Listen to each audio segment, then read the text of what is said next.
स्वागत करते हैं माननीय प्रधानमंत्री श्री नरेंद्र मोदी जी का।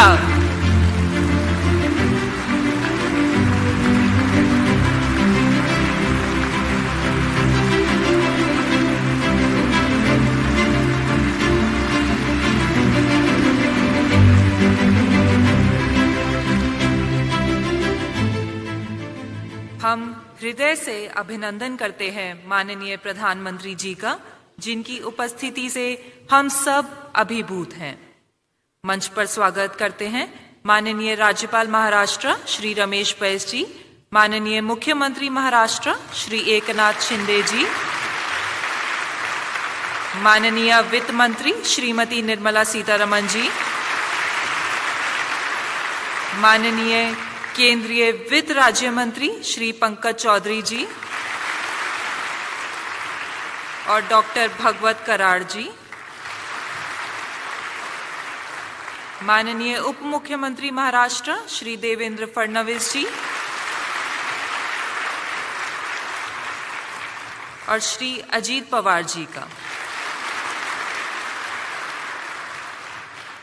मंच पर उपस्थित आप सभी विद्वजन, गणमान्य और विशिष्ट अतिथियों का हार्दिक वंदन और सादर अभिनंदन।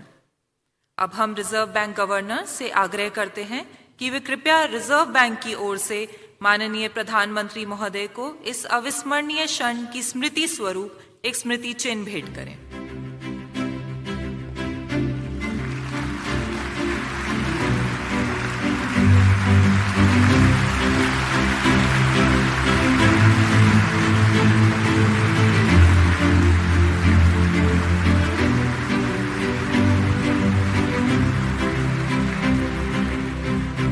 धन्यवाद माननीय।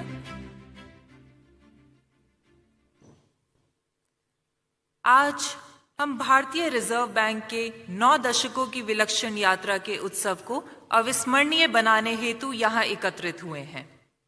आज हम भारतीय रिजर्व बैंक का ऐसा रूप देख रहे हैं जो अभूतपूर्व बदलाव के मंथन से गुजरा है। अपनी इस यात्रा के दौरान रिजर्व बैंक ने कई महत्वपूर्ण निर्णय लिए, अनेक चुनौतियों का सामना भी किया। वह स्थिरता, विश्वास और विकास के अपने मूल सिद्धांतों पर हमेशा अटल रहा। आज के दिवस के उपलक्ष्य में रिजर्व बैंक वित्तीय प्रणाली में स्थिरता और विश्वास बनाए रखने और भारत की विकास यात्रा का समर्थन करने के प्रण की ओर खुद को नई ऊर्जा और उत्साह के साथ फिर से समर्पित करता है। इसी के साथ हम रिजर्व बैंक गवर्नर से आग्रह करते हैं कि कृपया अपना स्वागत संबोधन दें।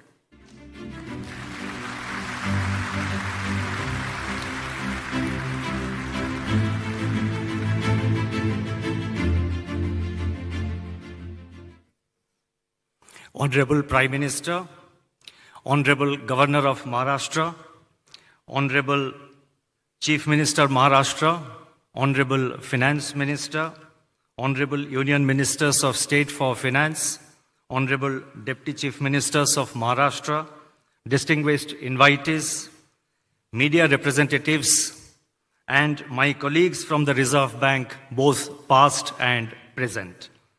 Today, the Reserve Bank of India enters the 90th year from its establishment on April 1, 1935.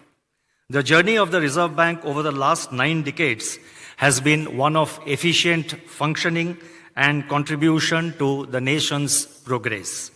On this momentous occasion, it's my proud privilege on behalf of the Reserve Bank of India to welcome the Honorable Prime Minister to this commemorative event. Sir, your presence here amidst your very busy schedule is a source of great inspiration to all of us in the Reserve Bank.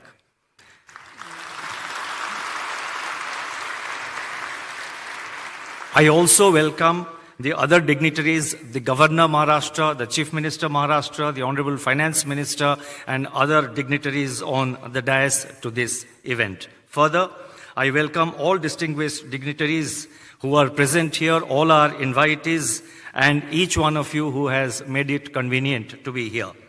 The Reserve Bank's evolution as an institution has been closely intertwined with the development of the Indian economy. From being a central bank primarily concerned with allocation of scarce resources during the planning period, the Reserve Bank has transitioned into being an enabler for the market economy. We are a full-service central bank with our functions spanning multiple dimensions. It has been our endeavor to promote a financial sector that is robust, resilient, and future-ready. The path-breaking structural reforms, such as the enactment of the Insolvency and Bankruptcy Code and the adoption of flexible inflation targeting in the recent years, have helped us to deal with the challenges in the banking system and the task of maintaining price stability more effectively. Given the rapid changes taking place in today's world, especially in the areas of technology, innovation, business practices, and growing complexities in the financial sector, the Reserve Bank is constantly evaluating the emerging trends and taking necessary policy measures to remain in sync with the changing times. Our effort is to anticipate situations and take proactive measures. The global turmoil arising from the COVID-19 pandemic and the ongoing geopolitical hostilities have tested the resilience of every economy in the world, including India. The well-calibrated and coordinated monetary and fiscal policies adopted in our country went a long way in shielding our economy from these shocks and helped us to emerge even stronger than before. It's a matter of satisfaction that today our GDP growth is robust, inflation is moderating, the financial sector is stable, the external sector remains resilient, and the forex reserves are at an all-time high. Over the years, the Reserve Bank has emerged as a symbol of stability, resilience, and commitment to the welfare of our citizens. This has been possible due to the contributions made by generations of the team RBI. As we move towards RBI at 100, the Reserve Bank remains focused on ensuring a stable and strong financial system that would act as a bedrock for our country's economic progress. With these words, let me once again welcome the Honorable Prime Minister and the other dignitaries present in the dais and each one of you who is present here in the audience to this commemorative event of 90 years of the Reserve Bank. Thank you. Namaskar.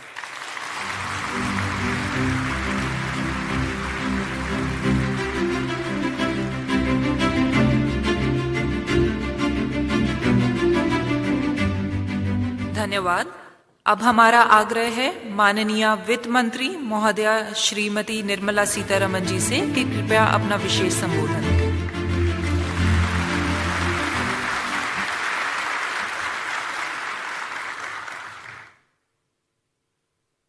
Respected Prime Minister, Honorable Governor of Maharashtra, Chief Minister of Maharashtra, my colleagues in the Council of Ministers, Deputy Chief Ministers of Maharashtra, Governor Reserve Bank, all invited dignitaries, media, I'm here on a very happy occasion when today we mark the 90th anniversary of Reserve Bank of India. RBI, the Central Bank of India, has actually had a remarkable checkered history. It stands tall among its peers on several counts. Once in a century pandemic, the COVID, hit us.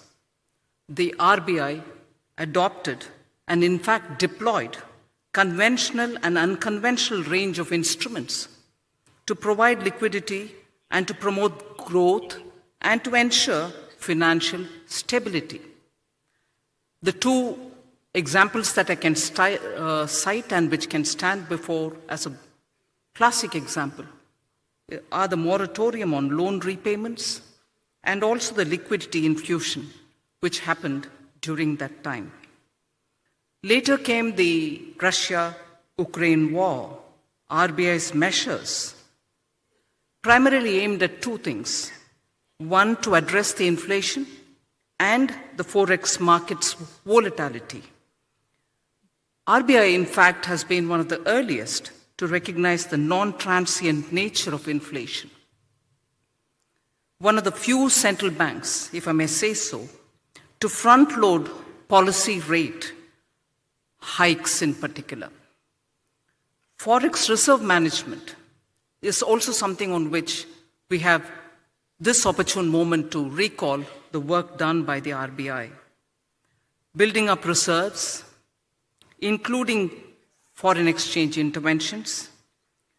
In the past few years, India's capacity to manage and also to take care of external imbalances and uncertainties have significantly improved purely because of the professional management of the RBI.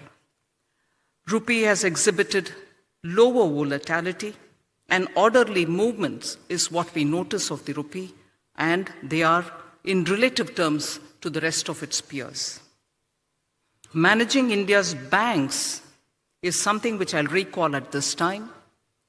A decade ago, balance sheet problem, today is a balance sheet advantage, and that advantage accrues to our economy. Collaborative effort of the Government of India and RBI, the asset quality management, prompt corrective action framework are all great functions well carried out by our true regulator of the banks, Reserve Bank of India. Fiscal and monetary policy coordination. As always, the Government of India is one of the governments, like very many others, and RBI manages its debt, which is very important for government. Inflation management, despite monetary tightening pressures and the measures which have been taken for monetary tightening, has stabilized the G-Sec yields, which is very important for the economy. The stability in G-Sec markets has contributed to overall financial market resilience and investor confidence in the Indian economy. Lastly, the Bank of International Settlements, BIS, has mentioned significant role played by RBI in a very unconventional point. RBI's role in anchoring inflation expectations using communication policy is significant, is what the BIS has said. And I'm sure not one in this audience would disagree with that. Apart from forward guidance, it was used for explaining the rationale. The policy of communication management has been used for explaining the rationale for the measures taken by the RBI. Thus, in the economy, confidence was built, and then optimism, if I can say so, optimism has been held up even during pandemic, held high and never let down.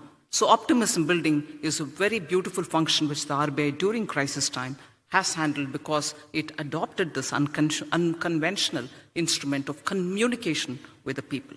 And final word, institutional integrity is something which I would credit the RBI, and among very many central banks, India's RBI, for its institutional credibility, needs a big applause in the 90th anniversary. Thank you very much.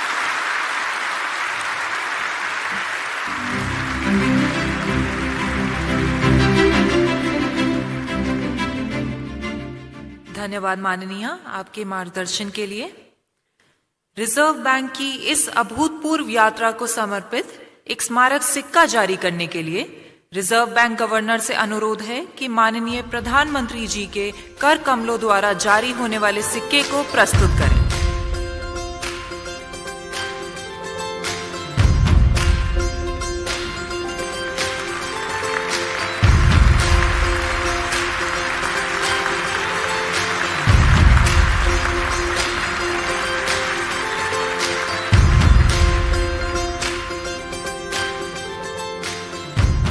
बहुत बहुत धन्यवाद माननीय। आज हम एक ऐसे ऐतिहासिक क्षण के साक्षी बन रहे हैं जहां हम भारतीय रिजर्व बैंक के 9 दशकों की यात्रा को मना रहे हैं, जिसमें रिजर्व बैंक ने कई नई कार्य प्रणालियों की शुरुआत की और कई पुराने कार्यों में नवीनता लाई है। आइए देखते हैं इस यात्रा को दर्शाते हुए एक लघु film.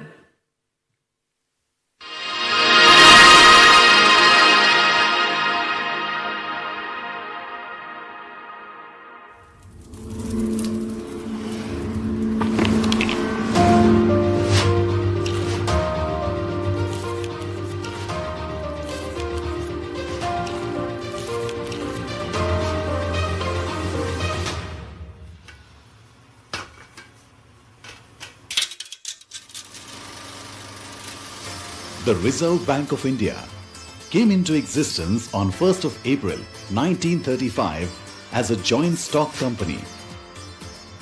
It was nationalized in 1949. Over the last 9 decades, through its multifarious functions, the RBI has played a crucial role in the development of Indian financial sector and the economy. As the currency issuer of the country, the RBI has ensured supply of good quality banknotes. It has achieved near self-sufficiency in printing and sourcing of security features of banknotes by setting up of currency printing presses, paper manufacturing units and in-house ink factory.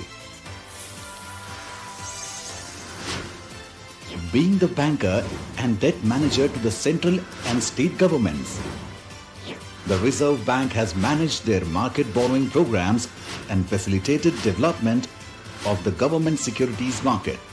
Introduction of new instruments, strengthening market infrastructure and expanding the participant base, including retail investors, have ensured deepening of financial markets.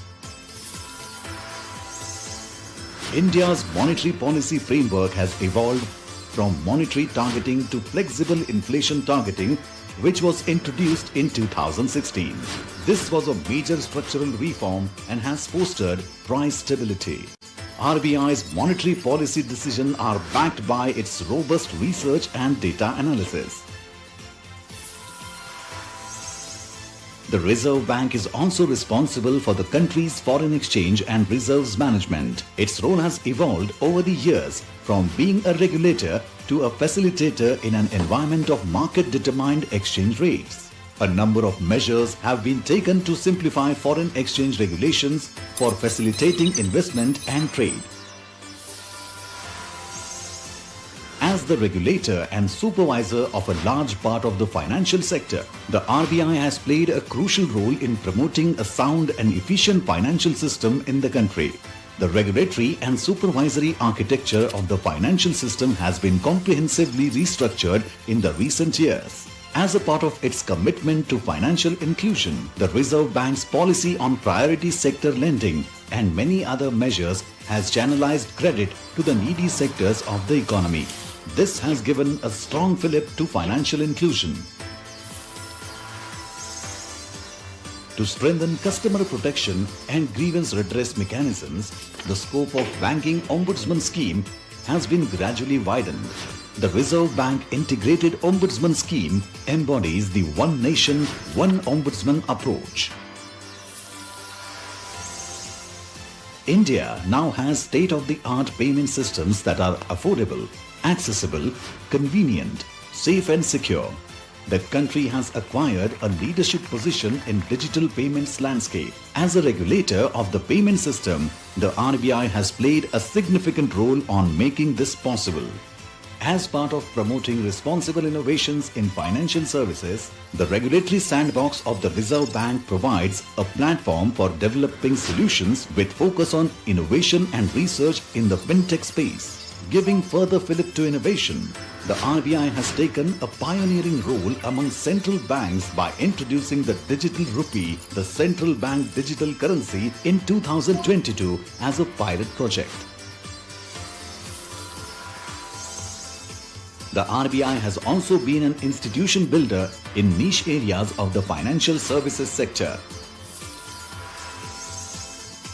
In its 90 years journey, the Reserve Bank has navigated through turbulent times with commitment and determination. This was prominently visible during the COVID-19 pandemic and the war in Ukraine. India's financial system and the economy have emerged stronger from these unprecedented global shocks. As we commemorate 90 years of the RBI, we rededicate ourselves to building a robust financial system that is future ready and contributes to the well-being of our country and the people.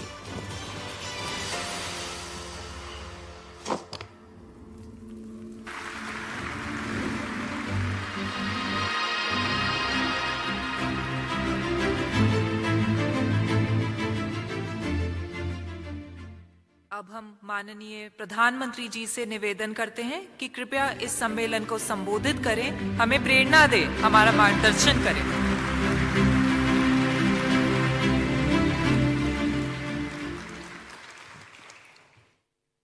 Maharashtra के राज्यपाल श्री रमेश बैस जी, मुख्यमंत्री श्रीमान एकनाथ शिंदे जी, मंत्रिमंडल के मेरे सहयोगी निर्मला सीतारामन जी, भागवत कराड़ जी, पंकज चौधरी जी, महाराष्ट्र सरकार के उप मुख्यमंत्री देवेंद्र जी अजीत जी, रिजर्व बैंक के governor Shaktikanta Das ji, Reserve Bank of India के अधिकारी, अन्य महानुभाव, देवी और सज्जनों, आज भारत का रिजर्व बैंक एक ऐतिहासिक पड़ाव पर पहुंचा है। आरबीआई ने अपने 90 इयर्स पूरे किए हैं।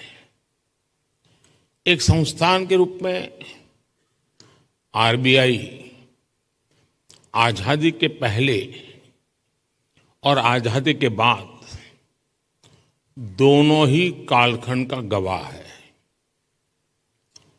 आज पूरी दुनिया में आरबीआई की पहचान उसके प्रोफेशनलिज्म और कमिटमेंट की वजह से बनी है। मैं आप सभी को रिजर्व बैंक ऑफ इंडिया के सभी कर्मचारियों और अधिकारियों को आरबीआई की स्थापना के 90 इयर्स की बधाई देता हूं।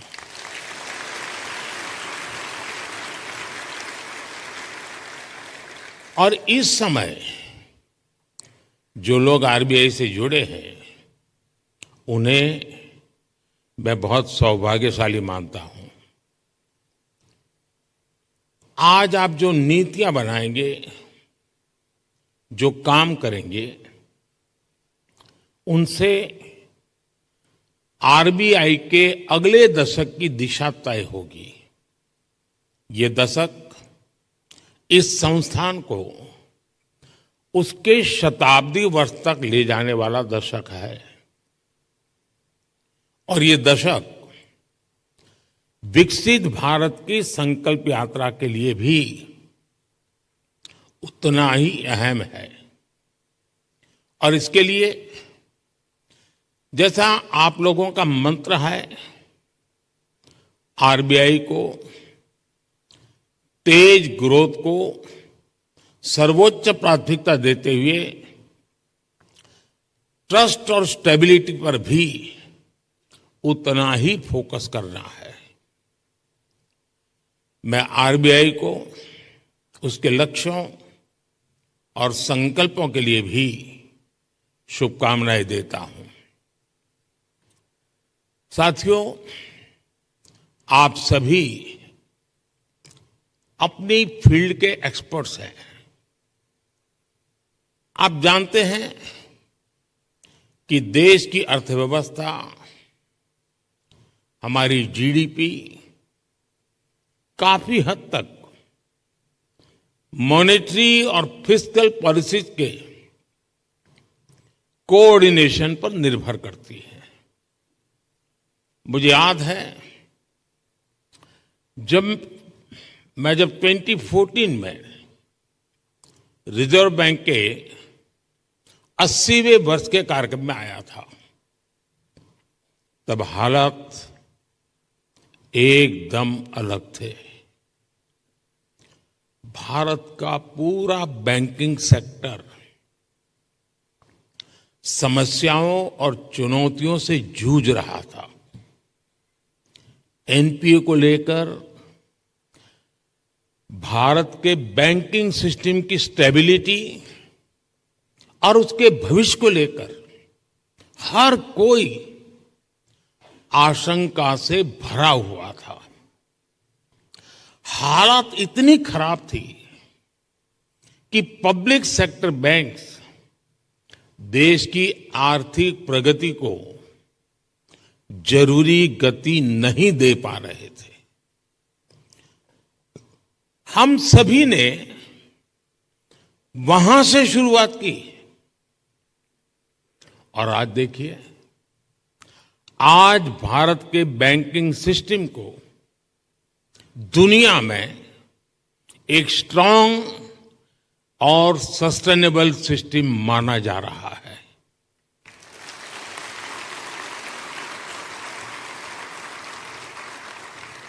जो बैंकिंग सिस्टम कभी डूबने की कगार पर था, वो बैंकिंग सिस्टम अब प्रॉफिट में आ गया है और क्रेडिट में रिकॉर्ड वृद्धि दिखा रहा है।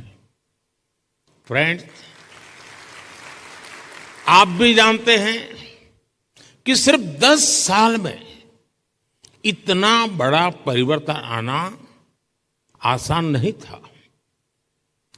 ये बदलाव इसलिए आया क्योंकि हमारी नीति, नियत और निर्णयों में स्पष्टता थी।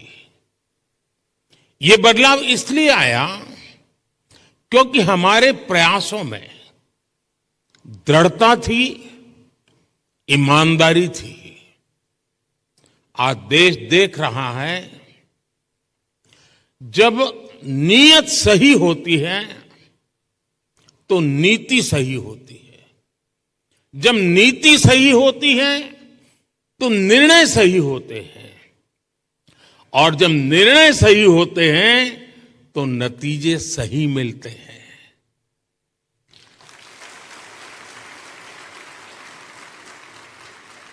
इन शॉर्ट, मैं यही कहना चाहता हूं, नियत सही तो नतीजे सही।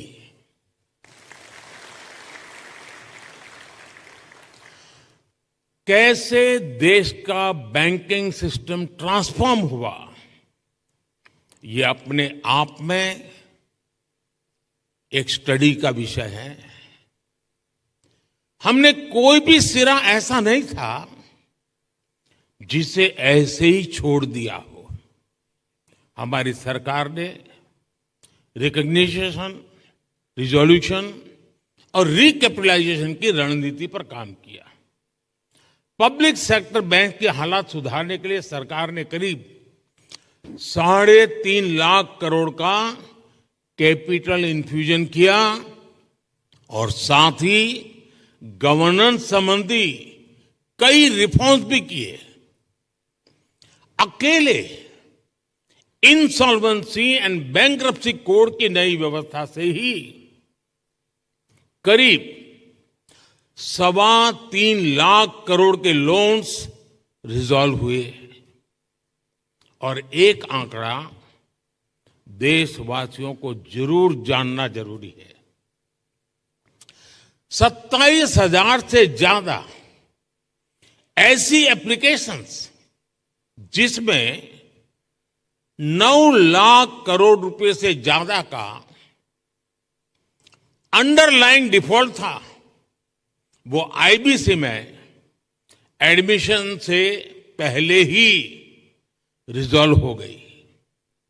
ये दिखाता है कि इस नई व्यवस्था का सामर्थ्य कितना ज्यादा है।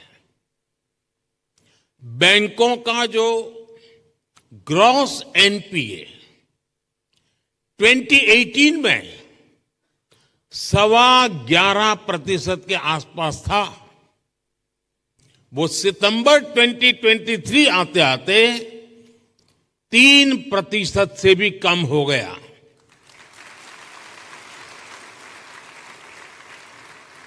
आज ट्विन बैलेंस शीट की समस्या अतीत का हिस्सा हो चुकी है। आज बैंक की क्रेडिट ग्रोथ 15% तक हो गई है और मैं इन सभी उपलब्धियों में आरबीआई की सहभागीदारी और प्रयासों की भी बहुत बड़ी भूमिका रही है और वो बधाई के पात्र हैं। साथियों, आरबीआई जैसे संस्थान के बारे में चर्चा अक्सर फाइनेंशियल डेफिनेशन और कठिन टर्मिनोलॉजीज तक ही सीमित रह जाती है। आपका कार्य जितना जटिल है उसमें यह स्वाभाविक भी है, लेकिन आप जो काम करते हैं उससे देश के सामान्य मानव का जीवन सीधे तौर पर प्रभावित होता है। बीते 10 वर्षों में हमने सेंट्रल बैंक, बैंकिंग सिस्टम और अंतिम पायदान पर खड़े व्यक्ति के बीच इस कनेक्ट को हाईलाइट किया है।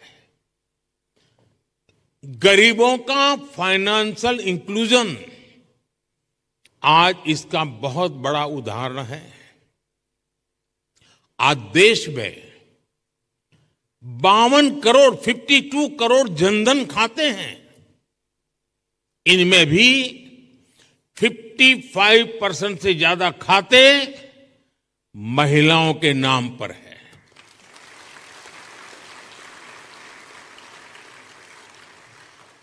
इसी फाइनेंशियल इंक्लूजन का प्रभाव आप एग्रीकल्चर और फिशरीज जैसे सेक्टर्स में भी देख सकते हैं। आज 7 करोड़ से ज्यादा फार्मर्स, फिशरमैन और पशुपालक के पास किसान क्रेडिट कार्ड हैं। इससे हमारी रूरल इकोनॉमी को एक बहुत बड़ा पुश मिला है। कोऑपरेटिव सेक्टर को भी पिछले 10 वर्षों में बड़ा बूस्ट मिला है। सहकारिता में कोऑपरेटिव बैंक की एक बहुत बड़ी भूमिका होती है और ये रिजर्व बैंक के रेगुलेशन और सुपरविजन का एक महत्वपूर्ण क्षेत्र भी है। यूपीआई आज एक ग्लोबली रिकॉग्नाइज्ड प्लेटफॉर्म बन चुका है। इस पर हर महीने 1200 करोड़ से ज्यादा ट्रांजैक्शन हो रहे हैं। अभी आप लोग सेंट्रल बैंक डिजिटल करेंसी पर भी काम कर रहे हैं। यानी पिछले 10 वर्षों में हुए ट्रांसफॉर्मेशन की एक तस्वीर ये भी है। एक दशक के भीतर ही हम पूरी तरह से एक नई बैंकिंग व्यवस्था, एक नई अर्थव्यवस्था और नए करेंसी एक्सपीरियंस में प्रवेश कर चुके हैं। और जैसा मैंने पहले कहा है, पिछले 10 साल में जो हुआ वो तो सिर्फ ट्रेलर है।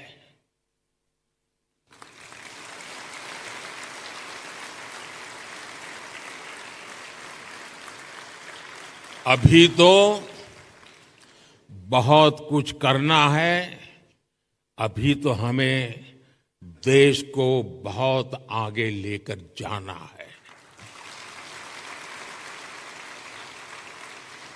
साथियों, बहुत जरूरी है कि हमारे पास अगले 10 साल के लक्ष्य बिल्कुल स्पष्ट हो।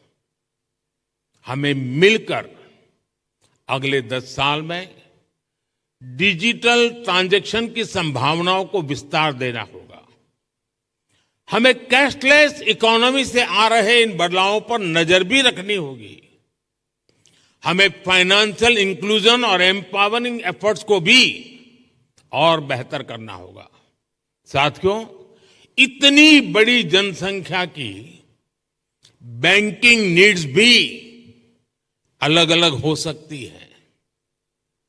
कई लोग फिजिकल ब्रांच मॉडल को पसंद करते हैं, कई लोगों को डिजिटल डिलीवरी पसंद होती है।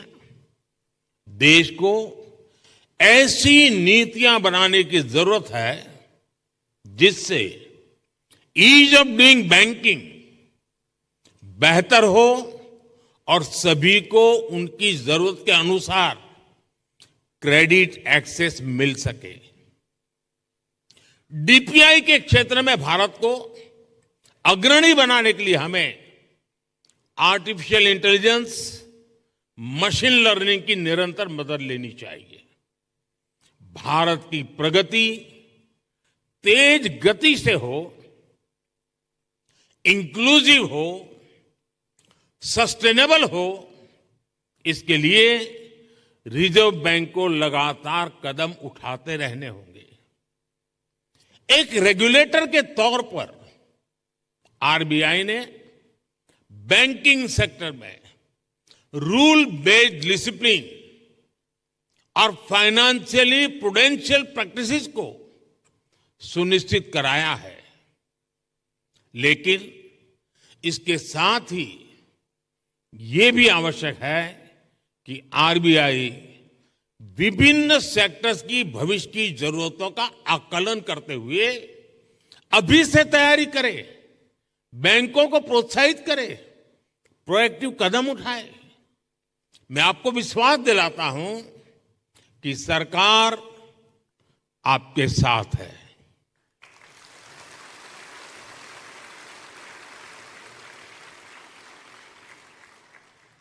आपको याद होगा 10 साल पहले डबल डिजिट की महंगाई से निपटने का रिफ्लेक्शन तब की फाइनेंशियल पॉलिसीज में नहीं दिखता था।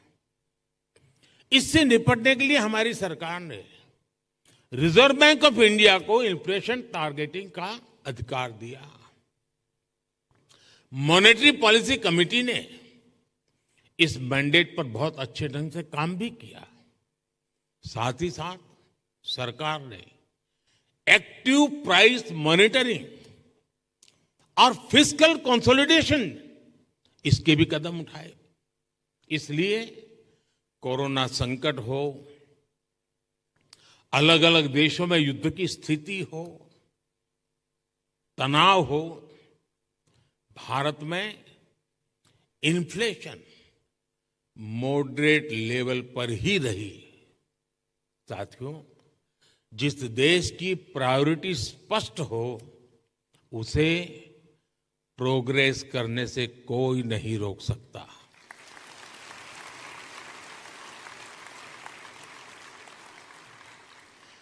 हमने कोरोना के दौरान फाइनेंशियल प्रूडेंस की चिंता भी की और सामान्य नागरिक के जीवन को भी सर्वोच्च प्राथमिकता दी। यही वजह है कि भारत का गरीब, भारत का मिडिल क्लास उस आपदा से उबरकर अब अर्थव्यवस्था को गति दे रहा है। दुनिया के बड़े बड़े देश जहां अभी तक उस झटके से उबरने की कोशिश कर रहे हैं, वहीं इंडियन इकोनॉमी नए रिकॉर्ड बना रही है।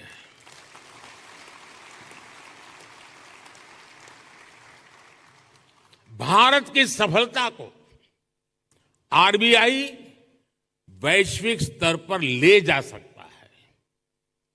इन्फ्लेशन कंट्रोल और ग्रोथ में एक बैलेंस बनाना किसी भी डेवलपिंग कंट्री की बहुत यूनिक जरूरत होती है। इससे निपटने के लिए कौन कौन से मॉनेटरी टूल्स हो सकते हैं, इसके बारे में सोचना बहुत आवश्यक है। आरबीआई इसके लिए एक मॉडल बनकर ग्लोबल लीडरशिप की भूमिका निभा सकता है। और ये बात मैं 10 साल के अनुभव के बाद कहता हूं, और ये बात दुनिया को निकट से जानने समझने के बाद कह रहा हूं। और इससे पूरे ग्लोबल साउथ को बहुत बड़ी मदद मिल सकती है। फ्रेंड्स, अगले 10 साल के टारगेट तो तय करते हुए हमें एक बात और ध्यान रखनी है, वो है भारत के युवाओं की एस्पिरेशंस। भारत आज दुनिया के सबसे युवा देशों में से एक है। इस युवा एस्पिरेशंस को पूरा करने में आरबीआई का अहम रोल है।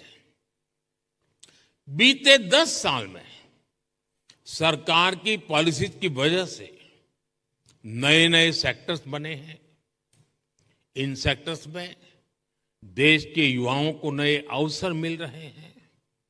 आप देखिए, आज ग्रीन एनर्जी जैसे उभरते हुए क्षेत्रों का विस्तार हो रहा है। सरकार सोलर एनर्जी और ग्रीन हाइड्रोजन जैसे सेक्टर्स को प्रमोट कर रही है। आज देश में इथेनॉल ब्लेंडिंग को लगातार बढ़ाया गया है। डिजिटल टेक्नोलॉजी में आज भारत एक प्राइम प्लेयर बनकर उभरा है। हमने स्वदेशी 5G टेक्नोलॉजी पर काम किया है। डिफेंस सेक्टर हम बड़े एक्सपोर्टर की भूमिका में आ रहे हैं। एमएसएमई पूरी भारतीय अर्थव्यवस्था और मैन्युफैक्चरिंग सेक्टर की बैकबोन जैसे हैं। ऐसे सारे सेक्टर्स में अलग अलग तरीके के कर्ज की जरूरत होती है।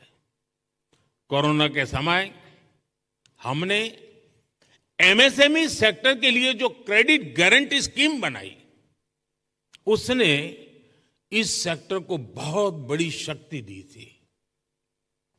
रिजर्व बैंक को भी आगे out of the box policies के बारे में सोचना होगा। और मैंने देखा है हमारे शक्तिकांत जी आउट ऑफ बॉक्स सोचने में माहिर है।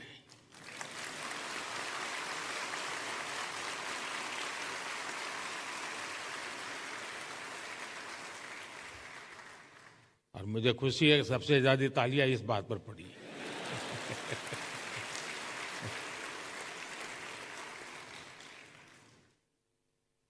विशेषकर नए सेक्टर्स में हमारे युवाओं को पर्याप्त क्रेडिट अवेलेबिलिटी मिले, ये सुनिश्चित किया जाना बहुत जरूरी है। साथियों, 21वीं सदी में इनोवेशन का बहुत महत्व रहने वाला है। सरकार इनोवेशन पर रिकॉर्ड इन्वेस्ट कर रही है। आपने देखा है, अभी अभी हमने जो इंटरिम बजट दिया, उसमें इनोवेशन के लिए 1 लाख करोड़ रुपए का रिसर्च फंड भी बनाया है। कटिंग एज टेक्नोलॉजी पर जो प्रपोजल आएंगे, जो लोग इस क्षेत्र में काम करना चाहते हैं, हम उनके लिए कैसे प्रिपेयर हो, ये सोचना बहुत आवश्यक है। और आरबीआई को अभी से सोचना चाहिए कि वो कैसे उनकी मदद करेगा। हमें ऐसे लोग पहचानने होंगे, हमें ऐसी टीम्स बनानी होगी जो परंपरागत कारोबार हैं, जो आने वाले विषय हैं, हमें उन्हें लेकर एक्सपर्टीज डेवलप करनी चाहिए। इसी तरह स्पेस सेक्टर ओपन हो रहा है, इसमें नए नए स्टार्टअप्स आ रहे हैं, तो उनको क्रेडिट के लिए किस तरह का सपोर्ट चाहिए, ये हमें देखना होगा। इसी तरह भारत में एक सबसे बड़ा क्षेत्र नया पूरी ताकत के साथ आ रहा है वो है टूरिज्म सेक्टर। टूरिज्म सेक्टर भी बढ़ रहा है और पूरी दुनिया भारत आना चाहती है, भारत देखना चाहती है, भारत समझना चाहती है। अभी कहीं मैंने पढ़ा था, जो ये टूरिज्म के एक्सपर्ट्स होते हैं उनका कहा है कि आने वाले वर्षों में रिलीजियस टूरिज्म में दुनिया का सबसे बड़ा कैपिटल अयोध्या बनने वाला है।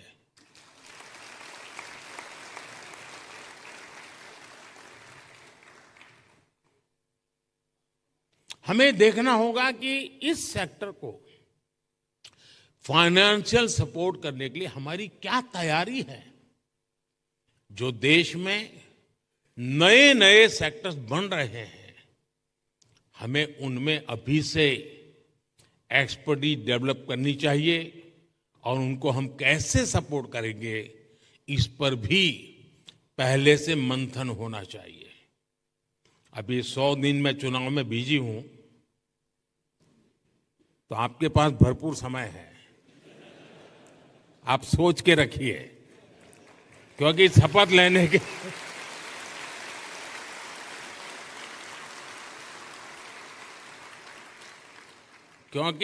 लेने के दूसरे दिन ही धमाधम काम आने वाला है।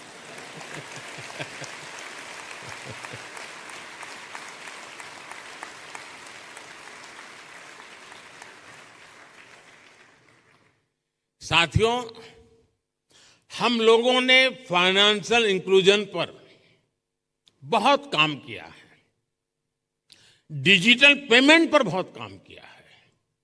इससे हमारे छोटे बिजनेस की, रेहड़ी पटरी वालों की फाइनेंशियल कैपेसिटी अब ट्रांसपेरेंटली दिखाई देने लगी है। अब इस जानकारी का उपयोग करते हुए हमें उन्हें फाइनेंशियल एम्पावर करना है। फ्रेंड्स, हमें मिलकर अगले 10 वर्षों में एक और बड़ा काम करना है। हमें भारत की आर्थिक आत्मनिर्भरता को बढ़ाना है।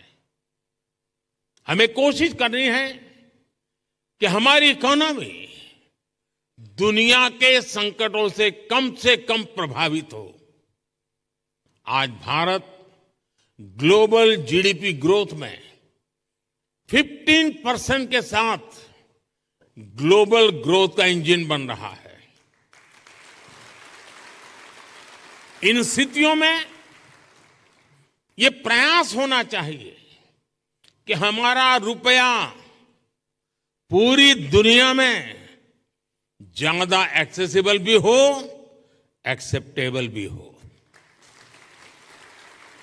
एक और ट्रेंड जो बीते कुछ वर्षों में पूरी दुनिया में देखने को मिला है, वो है बहुत ज्यादा आर्थिक विस्तार और बढ़ता हुआ कर्ज। कई देशों का प्राइवेट सेक्टर डेट तो उनकी जीडीपी के 2 गुने तक पहुंच गया है। कई देशों का डेट लेवल उस देश के साथ साथ पूरी दुनिया की अर्थव्यवस्था को प्रभावित करता है। रिजर्व बैंक को इस पर भी एक स्टडी करनी चाहिए। भारत की ग्रोथ के जितने प्रॉस्पेक्ट्स और पोटेंशियल है, उसको ध्यान में रखते हुए क्रेडिट की कितनी उपलब्धता होनी चाहिए और उसको कैसे सस्टेनेबल तरीके से मैनेज किया जाना चाहिए, इसे आधुनिक परिप्रेक्ष्य में तय किया जाना बहुत आवश्यक है। साथियों, देश के लिए जरूरी प्रोजेक्ट्स को फंडिंग देने के लिए हमारी बैंकिंग इंडस्ट्री को उसके आगे बढ़ना भी उतना ही जरूरी होगा। और इस आवश्यकता के बीच आज कई मोर्चों पर चुनौतियां भी है। एआई और ब्लॉकचेन जैसी नई तकनीकों ने बैंकिंग के तरीकों बदला है, पूरा तरीका बदल गया। बढ़ती डिजिटल बैंकिंग की व्यवस्था में साइबर सिक्योरिटी, साइबर सिक्योरिटी की भूमिका बहुत अहम हो गई है। फिनटेक में होने वाले नए इनोवेशंस बैंकिंग के नए तरीके बनाने जा रहे हैं। ऐसी परिस्थितियों में देश के बैंकिंग सेक्टर में, उसके स्ट्रक्चर में क्या बदलाव जरूरी है, इस पर हमें सोचना होगा। इसमें हमें नए financing, operating and business models की आवश्यकता हो सकती है। ग्लोबल चैंपियंस की क्रेडिट जरूरतों से लेकर रेहड़ी पटरी वालों तक की जरूरत को, कटिंग एज सेक्टर से लेकर ट्रेडिशनल सेक्टर्स तक की जरूरतों को हम पूरा कर सकें, ये विकसित भारत के लिए बहुत जरूरी है। विकसित भारत के बैंकिंग विजन के इस पूरे अध्ययन के लिए रिजर्व बैंक बहुत उपयुक्त संस्था है। आपके ये प्रयास 2047 के विकसित भारत के निर्माण के लिए बहुत अहम होंगे। एक बार फिर आप सबको मेरी बहुत बहुत शुभकामनाएं। धन्यवाद।